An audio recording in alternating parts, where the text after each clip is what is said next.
Hello everyone, welcome to a rather special video.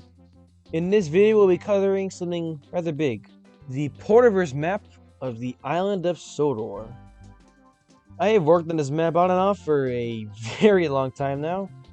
It also appeared in a few of my videos before, but only in segments, so I figured now would be a good time to do that. It's going to be a lot of fun. But before I continue, I must establish a few things. First off, this is not, I repeat, not an official railway series or TV series map in any regard. It is purely my own headcanon.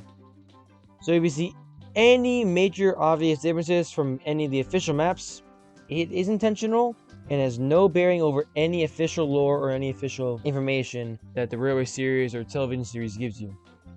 And also, we won't be covering everything in too much detail as I do upload weekly and I don't want to break my, currently 32-week streak for this whole year of uploading every week. So yeah, I hope you all understand that. Now that I think all that stuff out of the way, without further ado, let's jump into the complete map of the Porterverse island of Sodor. Let's start with the main line. The first station is Knapford. This is the big terminus where all the main line and some branch line services stop. This is also where most of the engines are stationed as well. Around this area is also the big Knapford Harbor. This is where you find Porter and Salty shunting. And from Knapford we travel through Lower Tidmouth. This is where the old harbor is. And we travel into the terminus of Tidmouth itself. This is the junction station to the Little Western branch line as well. And from Tidmouth we travel to another junction, which is Elsbridge. This is the second mainline connection to the Farquhar branch line. From Elsbridge, we pass through Crosby and into Wellsworth. Wellsworth is the Brandon branch junction station, and the bangers for Gordon's Hill are also stationed here. From Wellsworth, we take the big climb up Gordon's Hill, through Marin and Abbey, and into Kildane.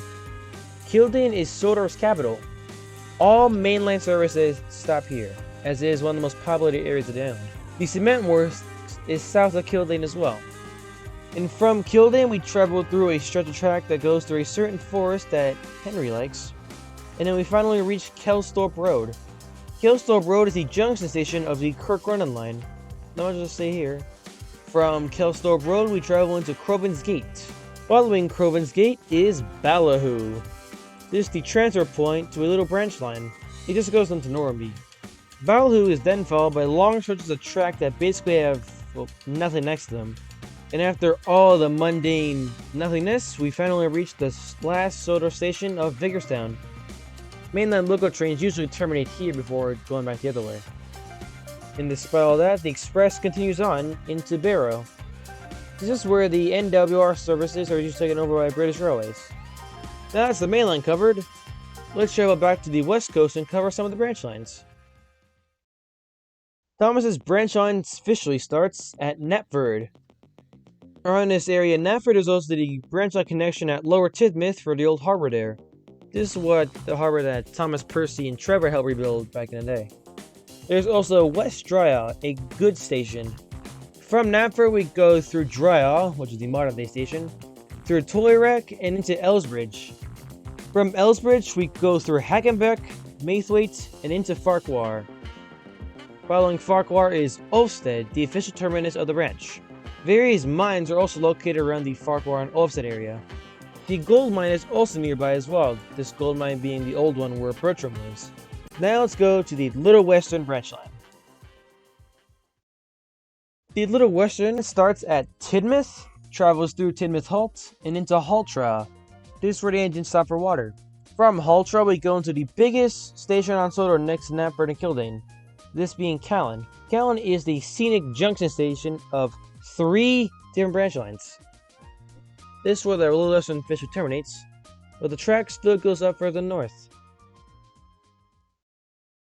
The coastal line, as it's called, is the branch line of Arthur and Ryan, and the line goes through Bluffs Cove, where Captain Callie's ship is seen on display, and then there is Treasure Cove, a beach tourist town, and then there is Churchville. This is basically just Church Station from Season 5. I just named it Churchville to be the soundless jarring, you know? And from Churchville, we go to Harwick, the line's terminus and the northernmost point on Sodor that is accessible by rail. This is where the beautiful fishing village is. This is arguably my favorite branch line of the bunch, as it is just so beautiful seeing it in various seasons. The Arsdale tramway starts at Callan, like a couple other branch lines. From Callan, we go to Arsborough West. This is not the version from the books. Then we go into Arsborough, through Arsborough Road, and Arsborough Road is actually a station of a tourist line. We then go to Upper Arsdale, and then finally into Arsdale End. These last two stations are where the Arsdale Mini Railway runs to and from. Speaking of which, the Arsdale Mini Railway is a tourist line, and it is very different from the books. This is where Mike, Rex, Burke, Jock, Frank, and even the Blizzards, if we want to count them, this is where they all live and run. The line starts at Upper Arsdale and goes through various turns and over steep terrain before terminating at Arsdale End. Not much to say here, it's pretty short. Now we go to the Brenham branch line, and we start the line at Wellsworth. And from Wellsworth we travel south to Sudbury and Lower Sudbury. Lower Sudbury is where a marina is located. The RMS Aquitania is also preserved here as a floating hotel. After that follows some distance to Upper Brenham, and then finally into Brenham itself. And this is where the iconic Brenham docks are located. Cranky is based here. Although Brenham docks are a lot smaller in this universe compared to other universes. Now let's go to the Kildane line. The Kildane line is a rather interesting one. In the Porterverse, it had its own subsidiary running at one point, and it has two junction stations, these being Abbey and Kildane. And they are the starting points that lead into Cronk. No, not that Cronk. That Cronk. And from Cronk, we go into Valesbridge. This way, Wharf is. This is where the connection to the Scarlet Railway is met, via the former Mid-Sodor Railway line. From Valesbridge, we travel to Kirkmacshan. This is the transfer station for the Culdifell Mountain Railway. And then north of it is the terminus of Peel Godred. This is where the scrapyards are located for the railway. Not much to see here about the Kildane line. Now let's move on to the Cook Ronan line. The Kirk Ronan branch line is a rather short one. We start at Kelsthorpe Road and head down to Rolf's Castle. We then travel to Kirk Ronan, the terminus of the line. This is where the station is located and also a small dockyard. This is where Scarloia was unloaded when he first arrived in the 1860s, and where Gordon crashed into the station in the mid-70s. Not much to see here other than it's basically just the line that goes to Kirk Ronan from Season 5. Now on to the Ulfstead Castle Railway. The Ulfstead Castle Railway is basically a creation of my own. It's a custom railway. This is a miniature railway owned by the Earl of Sodor, and the line connects to Ulfstead from the Northwestern Railway and to the Mining Museum, which I mentioned in Part 1. And from Ulfstead we travel to Ulfstead Castle. This is the physical castle grounds that the engines are kept on. The museum, engine sheds, and other various attractions are located here. And in terms of how it looks, it's very similar to how it looks in King of the Railway. From the castle we go to the middle station, simply labeled as Dinosaur Park. This is a middle station that has a mini loop for select trains, and where a dinosaur park is connected to. And then we head to the nearby terminus of Great Waterton. The line ends here, and also we've now covered, I believe, all of the standard gauge railways. Now it's on to narrow gauge railways.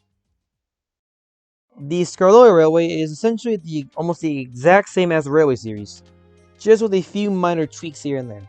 The line starts at Crovan's Gate, which also has a mainline connection for the Northwestern Railway. Then we travel north into Crosney Curran, then past Glennock, and into the town of Reneus. We then head to Scarloia, which was the original terminus. There's also Lakeside Station on the Loop line. From Scarloia Station onward, the line is former Mid-Sodor Railway rails. We head from Scarloia to Silvercliff, also known as Rumbling Ridge. We then travel to Elephant Park, home of the Sodor Zoo. Then we travel to Valesbridge. This is the modern-day terminus of the Scarloia Railway.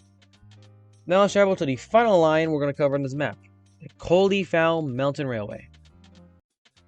The Culdifell Mountain Railway is a mountainous line with about 8 engines on its roster.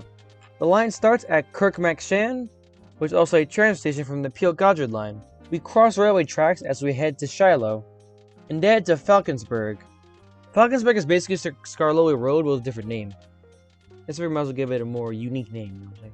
Also at Falconsburg is a coaling plant and a water keller here to prepare the engines for the big climb up. As from Falconsburg, we travel to Devil's Back, and then finally the highest point of Sodor, Coldie Fell. And with that, we have now covered everything on the Porterverse island of Sodor. And just like that, we have now covered the entirety of the Porterverse island of Sodor as it stands today. What a roller coaster and a half of a ride. May have taken a while, about 1 to 2 months I think, and 2 whole videos to get done, but hey, we did it. Just know that this map might change over time, as it might find a reason to change certain things here and there, but only time will tell. And I just want to thank you all for sticking around for this whole map video journey. I really appreciate it. Thank you all very much for watching, and I will see you all in the next one. Hello everyone. Welcome to a Porterverse Workbench Halloween special. The model of focus for this episode is one that I teased in last week's Halloween special. This being the one and only Archibald. This is a simple yet surprisingly difficult character to make. Like many episodes before us, we will start with the character's backstory, and then we will head into the model making process. And so, without further ado, let's get started with the backstory of Archibald, the Ghost Engine.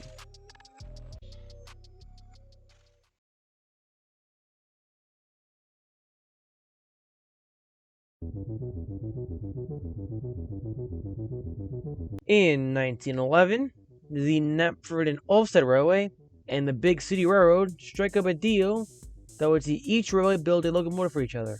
The KNURs ended the deal, saw them build the engine known as Puffa, while the Big City Railroad would build an 080 tender engine known as Archibald. Each engine would arrive at the new homes in 1912. Archibald proved to be very proficient in passenger work, and was very popular given he was an American-designed engine working in the British Isles. The good times will not last for long, however, as in 1915, Archibald was found dead in the harbor. He had drowned. The investigation following the incident found that a deranged crew member was at fault, as he was recently laid off and had hijacked Archibald in the midnight hour and driven him into the sea as an act of revenge. The exact crew member was never caught, however. Many years would go by with little mention of Archibald's name. That was until the autumn season of 1937. Reports began to flood in from engines and staff alike that a glowing white engine with red accents was terrorizing the Northwestern Railway. Ghost investigators at the time said that the late Archibald had become what is called a pugnacious ghost, which is known to be very hostile. This was evident in the red accents and the semi-decayed appearance of Archibald. A plan was organized to try to capture the ghost and to try to hold it down for a while they figured out a way to get rid of it. In this plan, the various Northwestern Railway engines attempt to surround Archibald, and for a brief moment, locomotive number 1 Thomas was able to couple up to the tender of his old colleague, and he braked intensely. The force of Thomas's braking, combined with the jerking forward of Archibald trying to escape, led to the tender coupling to the engine snapping. Archibald rolled forward a few yards before stopping, and after a brief moment, he faded away into nothing, never to be seen again. This is where the story of Archibald, the Ghost Engine, comes to a close.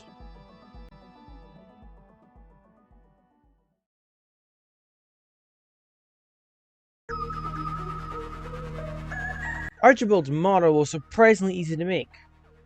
It was mostly the story that was difficult, but I'd say I figured it out in the end eventually, you know.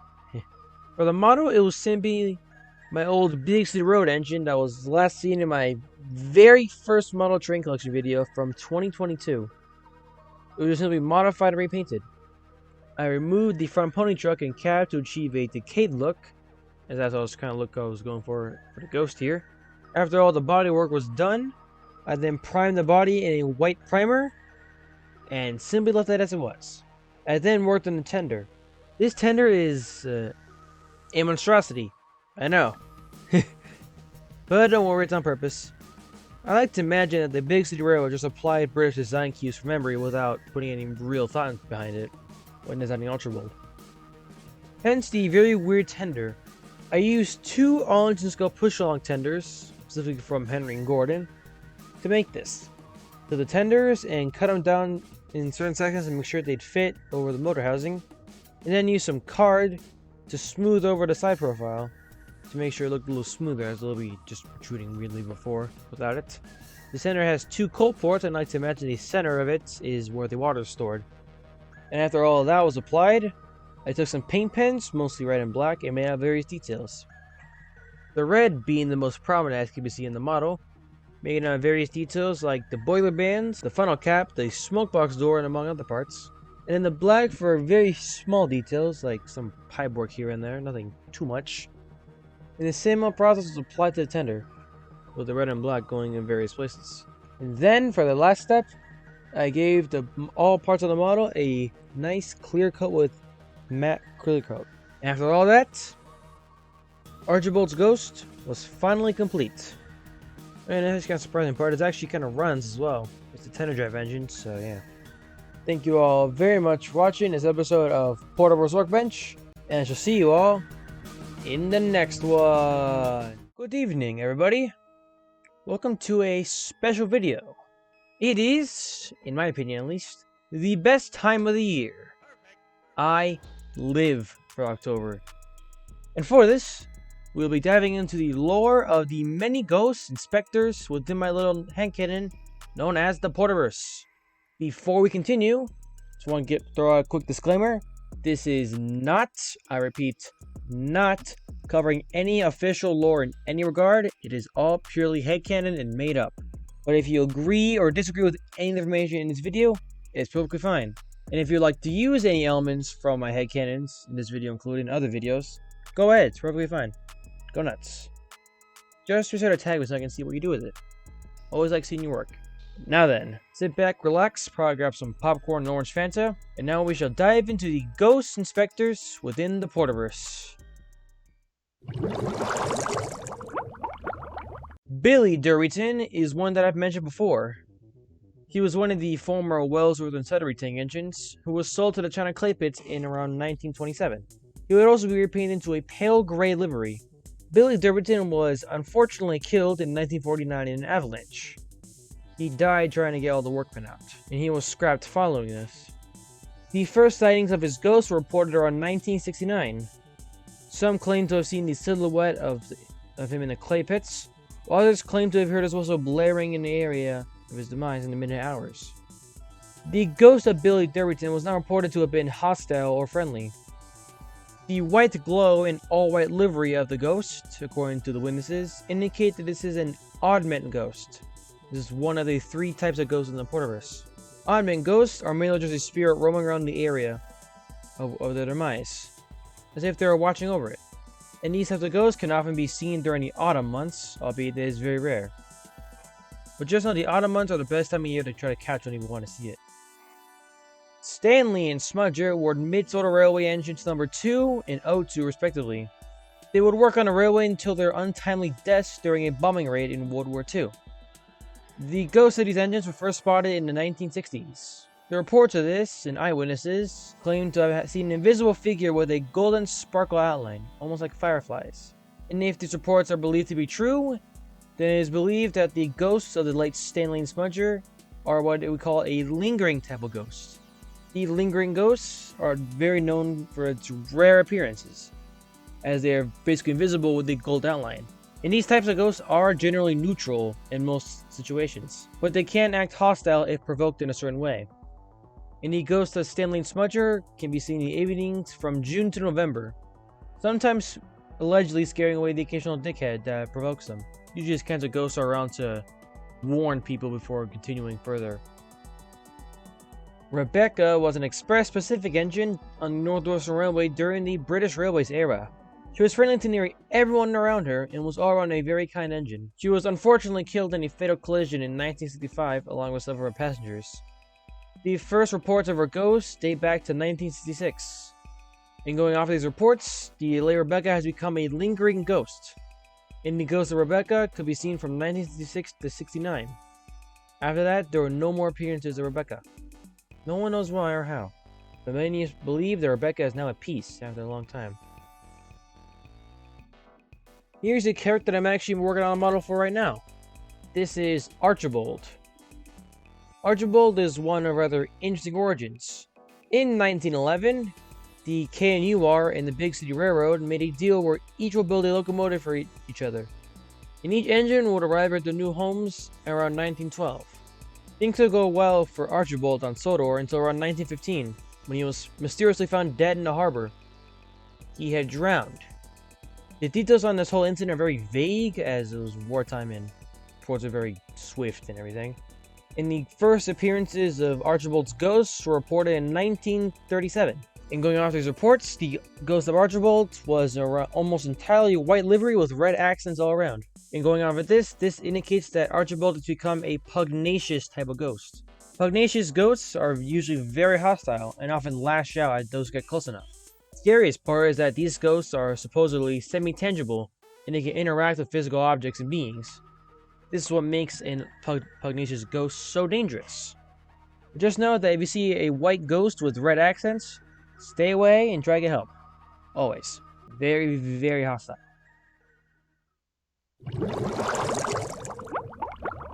With that, we have now covered all of the known ghost engines of the Porterverse.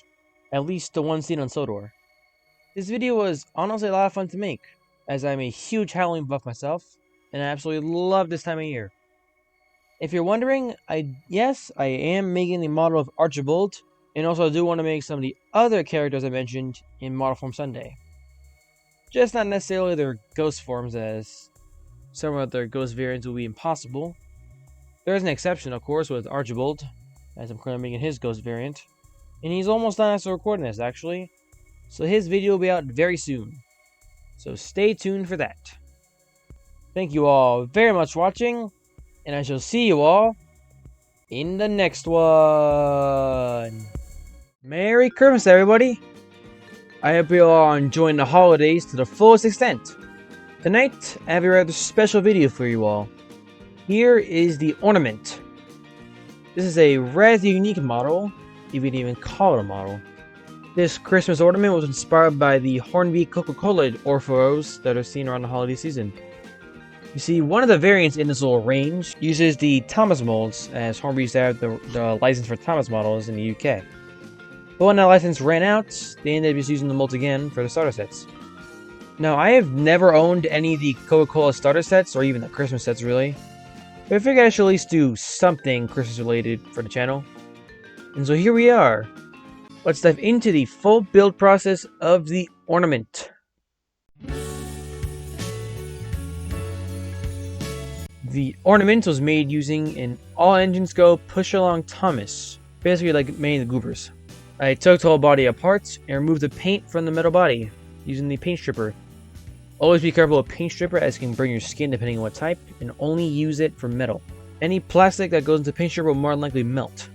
After the old paint was removed, I primed the body, and after the primer was dried after a full day, I sprayed the body in Rust-Oleum's Colonial Red for the main color. While the red paint was drying on the body, I got to work on the face. I chopped up the nose using an Olfa knife and sanded down the face decals until it was pretty smooth. The dot eyes were very anxiety-inducing while making them, and I had to use a toothpick and some black acrylic paint to make them. I just got a little generous amount on the tip of the toothpick, and I made sure to very carefully align the toothpick to make sure the eye was in the correct spot. Thankfully I was able to get it just right. A little to the right of the face a little bit, just the tiniest bit, but it works. I'm just got the eyes aren't crooked. Very simple process. It's kind of like the Archer's original drawing of Thomas, just simple dots. After the face was done and was drying, I shifted the focus to the chassis. I swapped out the blue wheels that came with the Thomas model for black wheels. These black wheels actually came from the James I used for his Goober model. I still had them lying around, so I just swapped them out. Now the Christmas hook was very simple. You can buy a pack of Christmas hooks at Walmart, I believe, but you can also use paper clips. What I used, they were pretty much the same. I drilled a very tiny hole into the center of the roof, found an ornament hook or just paper clip, whatever works, and then to bend it into the hole and hot glue it into place in the inside of the roof. And I was able to bend the paper clip into the shape of a hook to make sure it fits onto the Christmas tree leaf. The ornament can now hang on the tree. After reassembling the body once the paint was dry, I found a Coca-Cola sticker sheet on Amazon, and I thought it was going to be small enough to fit just the full sticker, but the stickers are pretty big, so it took a while, so I had to sift through all of them and find just the Coca-Cola logo and very carefully cut it out to where it just fits on the sides. They aren't the exact same size or anything, but I feel like it works just fine. Christmas ornament's a little bit fun, you know? Yeah, I know they aren't really the same color as the paintwork, or even the same size stickers on each side, but it's Christmas. I feel like Christmas stuff should look fake, semi-dated, you know? Adds a little more charm to it. And just like that, the ornament was finally complete. And I gotta say, I absolutely love this thing. It looks so nice. Look at him, he's adorable. Like, look, don't you want to hold him? He looks so pudgy. You just want to hold him in your hands very gently. And that's pretty much all I have to say about the Christmas ornament. It's pretty cool. Merry Christmas, everybody. Hope you have a happy holiday season and a happy new year as well. Just want to take time to thank you all very much for watching this Christmas special. And I shall see you all in the next one.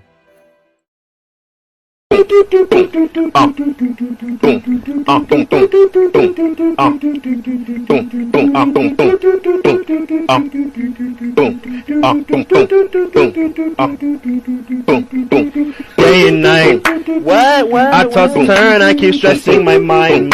What? I look for peace, but see I don't attain. What? Why need for keeps the silly game we play. Now look at this. What? Man, it's the magnet keeps attracting me. What? I try to run, but see I'm not that fast. What? I think I'm first, but surely finish last. Cause day and night, the lonely stoner seems to free his mind at night. He's all alone through the day and night. The lonely loner seems to free his mind at night. At night, day and night. The lonely stoner seems to free his mind at night. Okay, let's do things a little differently this week for Porterverse Workbench. This is the graveyard of the Porterverse Workbench. Some of these models may have appeared on my channel a long time ago. Others, I believe, only were revealed to Twitter. And for those wondering, no, I don't think I'll ever be revisiting these guys, sadly, as I would like to make some of the main characters like James and Duck, for example, in the future. Maybe even some more dummy units, you know? But I figured it'd be kind of cool to just let these guys just rot away in the box under my desk for eternity. So here we are. Let's get into the relics of the past in the graveyard. Here we have the remains of an engine that was once known as Hamilton. This was made using a Bachmann 060 that was painted into the Big City Railroad star colors. In the front of the engine was achieved using an index card, which I thought looked cool at the time, then I realized that it actually breaks US railroad regulations that requires a Buckeye coupler at the front of every engine. It still runs actually, but very slowly. But yeah, I don't think I'll ever be revisiting this character, as I just eventually got bored of it and retired it. And so that's where he stands. Hamilton.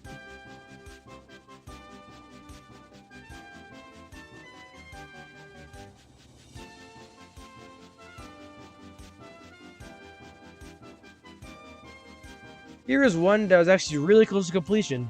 Crazy Bartholomew. This was made using a 3D print file designed by Scarlet Boy on Twitter, and it was painted yellow. Made this about like 2, 3, 4 months ago, I guess. And let me tell you, the printing stage for this shell was absolute hell. It failed, I saw it like 7 times, and I had to add like 8,000 supports to this thing. Despite all the supports being added onto it in the print process, it still ended up a little bit warped. And the removal of supports ended up causing some of the window frames to break off. But the running board, man, ugh, that was what killed it. It broke repeatedly during the painting process, and it was also pretty warped as well. And the back buffer beam was basically destroyed beyond proportion, so I tried fixing it with some index card, but it ultimately looked like shit, so yeah. And that is the death of the Crazy Bartholomew model.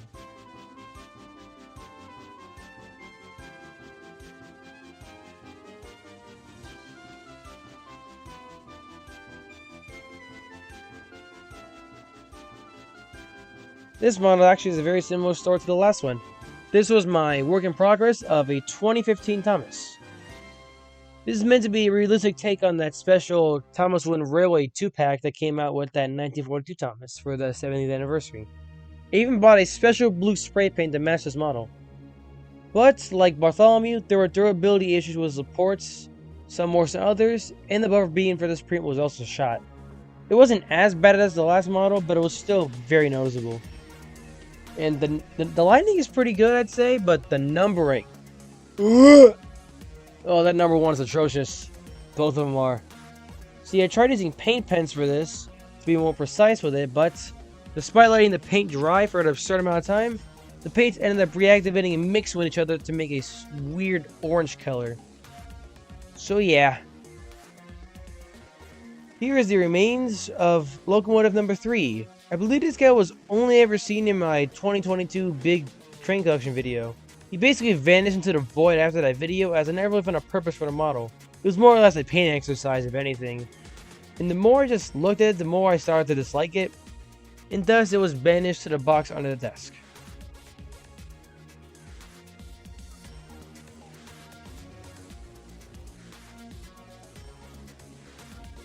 Oh, this is pretty funny actually. These are my remains of my Harvey model. So yeah, Percy basically was cannibalized to become Harvey, and all of them ended up being scrapped altogether. Kinda sad though. Yeah, well, I mean, I could do better with the skills I developed now if I were to remake Harvey in the future. But yeah, this was made using an old Harvey pocket rocket.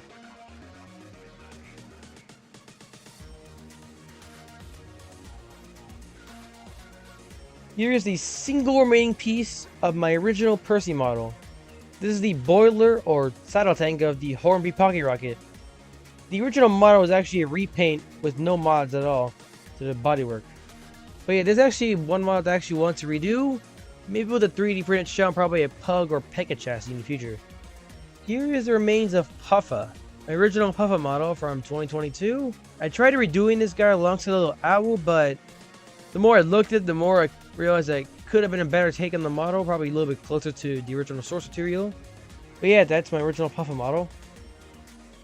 And here's the final scrapped model of the graveyard, Duchess.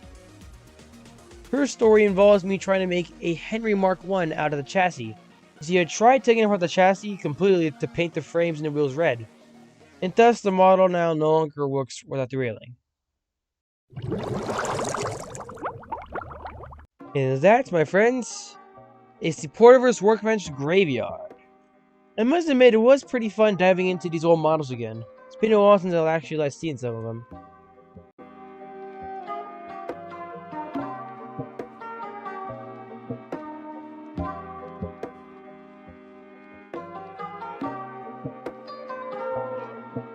Thank you all very much for watching this episode of Porterverse Workbench, and I will see you all in the next one. It is no secret that there have been a ton of magazine characters in the Thomas brand over the years. Entities of the utmost obscurity, if you say. And a lot of them are actually pretty interesting to look into. And so for today, while I work on the map in the background, I figured I might as well get this video out, where we will look over some of the magazine characters of Thomas the Tank Engine. Sydney, not Diesel, a narrow gauge engine, is an 060 tank engine created by Timothy Marwood. In his debut story, he interacted the most with Duck when he was being delivered to his new home, that being the Scenic Railway. Duck and Sydney pretty much argue over which one is more scenic, and in the end, Duck eventually wins, but that's kind of net, really. Pretty interesting. Like the livery. Little Barford is basically a Peterson recolor that works at the Sodor power station officially. Gordon and I think Percy would meet him while delivering coal to the power station. Not much is really known about him. Victor is actually a personal favorite of mine out of the bunch of magazine characters. It has a pretty interesting backstory. In the story published in 2000, known as Old Victor, James picks him up, and when he's uncovered from a tarp, he scares Percy away and insults James. And then it's later revealed that Old Victor here is grumpy because he is almost certainly said to be scrapped. So James hides him in a siding, and then about a week later, he ends up being placed in a playground for the children to play in and around. And now Victor is happy as he was safe from scrap, and he finds being a playground much better than being dead. That's kind of cool, as it was somewhat paralleled in Calling All Engines when Gordon had a dream where he was turned into a playground. It's pretty cool. 13 first appeared in the story The Unlucky Engine from 1998. 13 is also a freelance design who was brought on to help Donald and Douglas one time. And during his time on Sodor, he was found to be very unlucky and caused a lot of delays. And so when he was sent out for repairs, the twins thought he would be gone for good.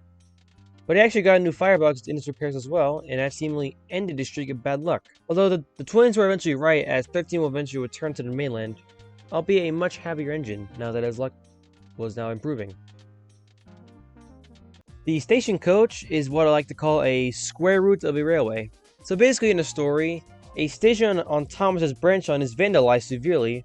At the same time, Andy and Clarabelle find an abandoned coach on the side of the line. And so the Fat Controller decides to turn it into the new station building for the time being.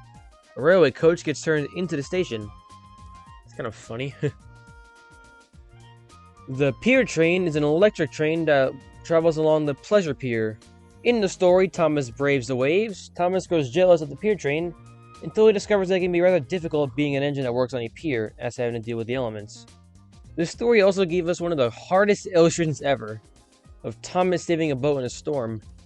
It's surprisingly good, I don't know why, I just like it. It's pretty cool. But yeah, there's not much to say here about the character, really. It's also cool though, I gotta admit that.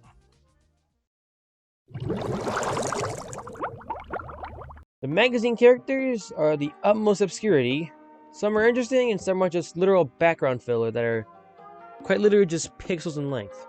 And I know we didn't cover every single magazine or annual character, as most of them are, like I said, background filler. But I figured it'd be best to just focus on the more somewhat impactful ones for this video, as they had full illustrations, or at least even a few lines said. I know everyone wants the part 2 of the map video. I am working on that. I just figured I might as well get some other videos out in the time being, as I want to make sure that map video is perfect. So there might be about 1 or 2 more videos in the coming weeks, and then the map video. It all depends. Just know it'll be out within no less than a month from now. Maybe even less, like 2-3 weeks. So yeah. Oh yeah, I'm also working on my Pip and Emma models as well. That'll be a video as well eventually. But yeah, that's kind of everything to talk about. So let's get on to the outro. Thank you all very much for watching this episode, and I'll see you all in the next one. Hello, everyone. Welcome to a newest video, actually a new concept. We're going to be ranking every single season of the Thomas the Tank Engine and Friends TV show.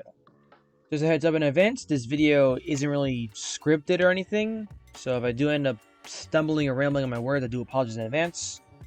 And also, this list is entirely my opinion, and if you agree or disagree, it's perfectly fine. But yeah, we're just going to be going in complete random order, so whatever you see in the bottom here, we're going in that order. Just mix up, you know?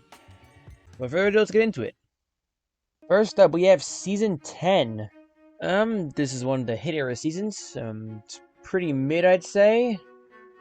Not necessarily the worst by any means at all, just, you know, the other seasons exist. So I'm going to put this in C tier for now. Might move towards the bottom of C tier, but who knows. Next up, we got Season 11.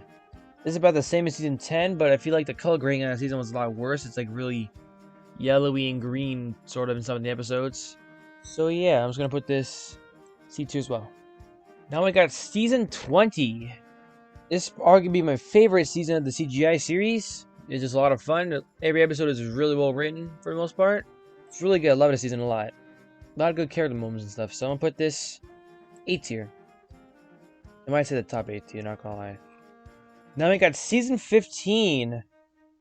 This season is absolute dog shit. I hate it so much. It is very bad. Like most of the Miller era. But yeah, here we go in F tier. Next up, we have Season 2. This is a really good season, don't get me wrong. But I feel like it's the weakest of the classic series, assuming we're not counting 6 and 7.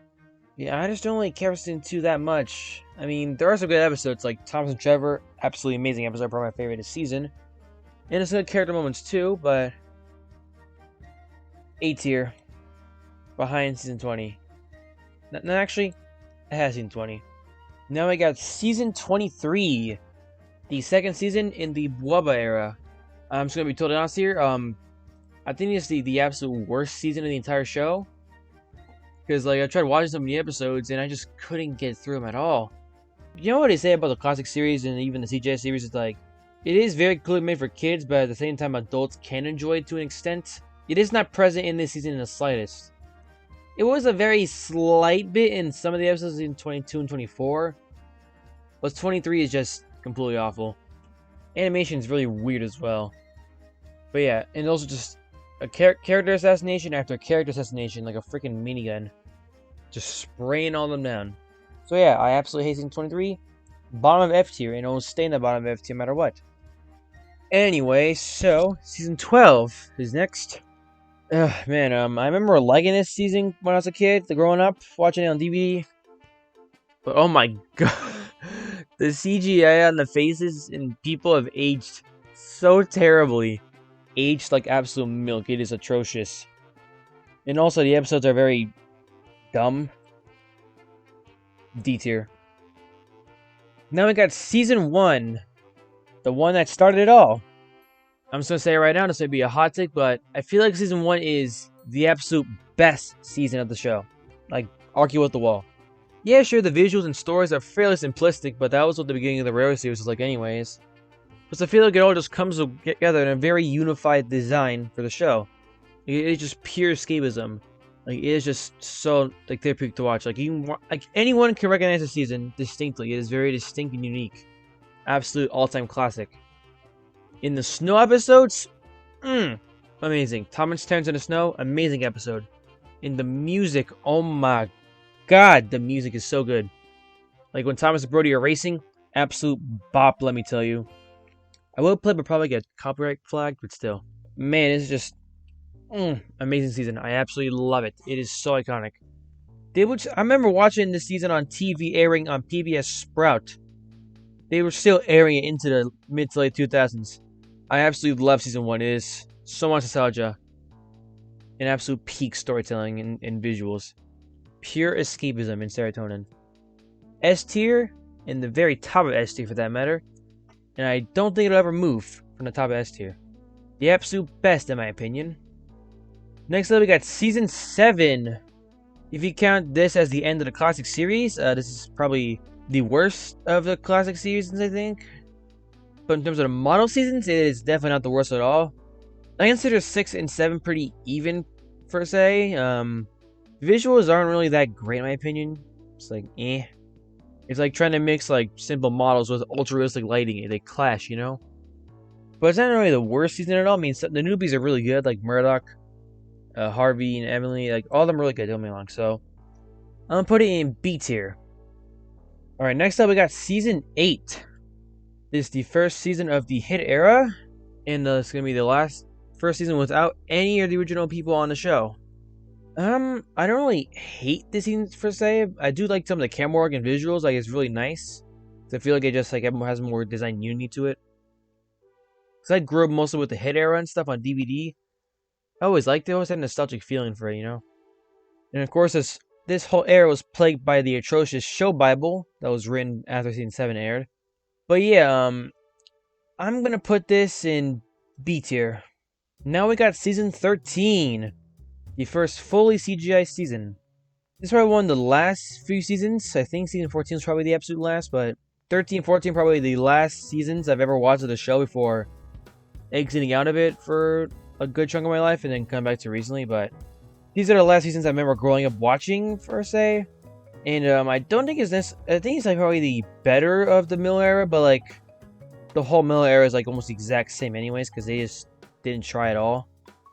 But yeah, I feel it's probably the better of the seasons in the Miller era, but so I'm just gonna put it bottom of D tier. So yeah, now we got season 19. I'm just gonna be honest, it's probably the weakest of the Brenner era in my opinion.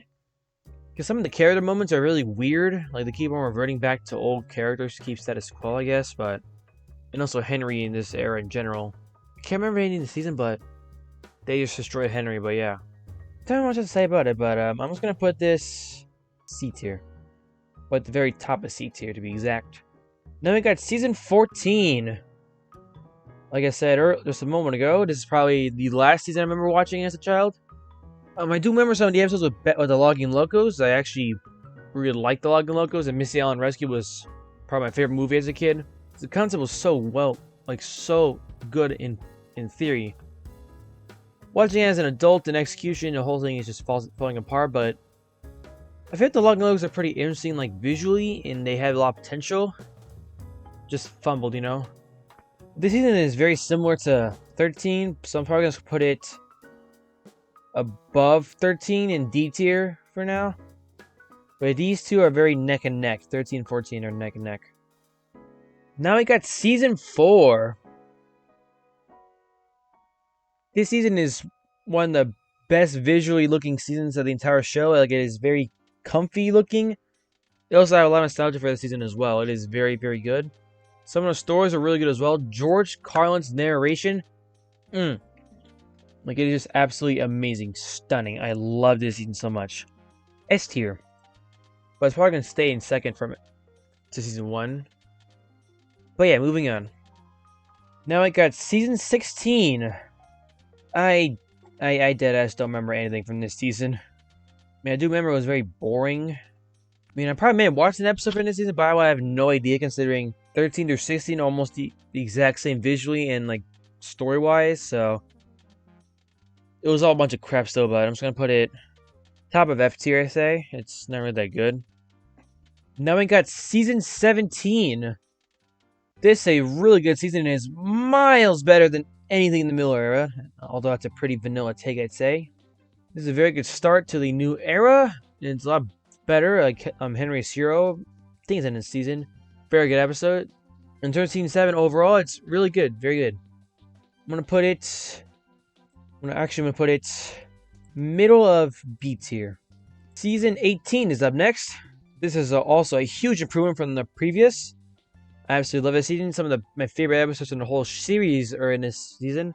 Like, Not So Slow Coach is probably one of my favorite episodes ever. Probably top 5, I'd say. It's just such good character moments with Thomas, Eddie, and Clarabelle, and even Caitlin to an extent. It's just really well-rounded season. I absolutely love it. For that, I'm going to put it in A tier. I'd say it's probably one of the better CGI seasons. Now we got season 21. This is what many consider to be the final true season of the show before everything fell apart completely in the next season. But yeah, I'm just going to rank this season at, assuming you view it as a finale season. And when you view it like a finale season, actually it's really well good put together. Yeah, I don't consider this season really bad at all, really, but I do consider it pretty good. I'm going to put it in A tier, but probably the bottom of A tier, you know, up right in the line between A and B. Now we got season 22. This season is absolute ass in my opinion. Although some of the episodes that are written by Michael White are actually pretty decent, but everything else it just gets dragged down by so much because like it really feels like one person actually cares while the rest just don't give a flying fuck at all. And the animation is so rough as well. It is very, very rough. And also they do nothing with newbies as well. Like at all really. But yeah, I'm just gonna put this in F tier, but I do think it's better than season 23. Now we got season 5.